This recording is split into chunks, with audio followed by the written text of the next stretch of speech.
Hello sir, చెప్పమ్మా. మీ పేరు? మా పేరు వెంకటరామరెడ్డి. ఎక్కడి నుంచి వస్తున్నారు? మాది జోగులాంబ ఊరు. ఏం చేస్తూ ఉంటారు? ఫార్మర్. ఫార్మర్. వ్యవసాయం. సరే, మీకు ఆల్రెడీ మన దేశం అంతటా కూడా ఈ డిస్కషనే మనకి రన్ అవుతూ ఉంది పెహల్గామ్ అటాక్ గురించి. సో పాకిస్తాన్తో ఒకవేళ యుద్ధం జరగాల్సి వస్తే మీ వంతుగా ఒక భారతీయుడిగా మీరు పాల్గొంటారా? మేము పాల్గొనం, పల్లెటూరు కదా, మేమేం పాల్గొంటాము.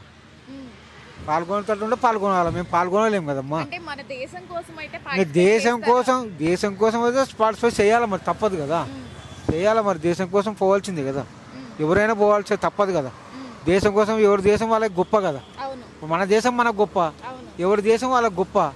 కాబట్టి తప్పదు, దేశం కోసం పోవాలా, తప్పదు. అది విషయం అంతే.